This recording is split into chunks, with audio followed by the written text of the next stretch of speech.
Elezioni comunali dell'8 e 9 giugno, i giochi sono fatti. Scaduto alle 12 il termine per la presentazione delle liste a sostegno dei candidati sindaci che si sfideranno tra un mese. 55 i comuni al voto nella Marca trevigiana, 125 candidati sindaco, 156 liste. Sono 4 i centri sopra i 15.000 abitanti, Vittorio Veneto, Mogliano Veneto, Preganziole e Paese, ma per questi ultimi due niente ballottaggio, essendoci in entrambi solamente 2 sfidanti.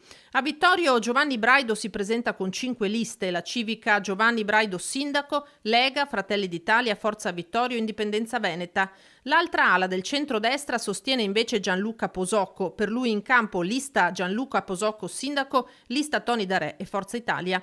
Mirella Balliana, rappresentante del centro-sinistra, si presenta con la civica Balliana sindaco, Rinascita Civica, Partito Democratico, Progetto Vittorio Futura, Vittorio Vive. Luisa Camatta infine la candidata di Rete Civica per Vittorio Veneto. 3 gli sfidanti a Mogliano, l'uscente Davide Bortolato che schiera 7 liste. Davide Bortolato sindaco, Fratelli d'Italia, Lega, Noi Moderati, Coraggio Italia, Forza Italia e Piazza Civica. Giacomo Nilandi, espressione del centro-sinistra, sostenuto dalle liste Partito Democratico, Alleanza Verdi Sinistra e Civica Spazio Libero.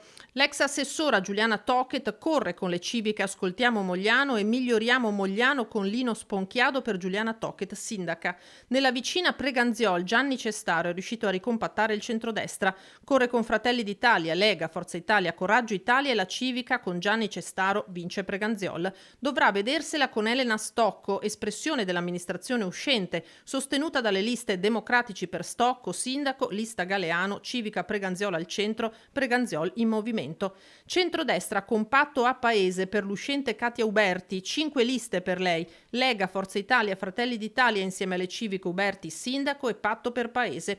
A sfidarla Giuliana Donadi con le liste Paese Vale e Paese Democratico. Tutto questo al netto delle valutazioni della Commissione elettorale. 5 infine i comuni con un solo candidato: Meduna, Ormelle, Refrontolo, San Polo di Piave e Sarmede, dove serve il raggiungimento del quorum del 40% degli aventi diritto, in cui non si conteggeranno i residenti all'estero, ma dove occorrerà che siano validi il 50% più 1 dei voti espressi.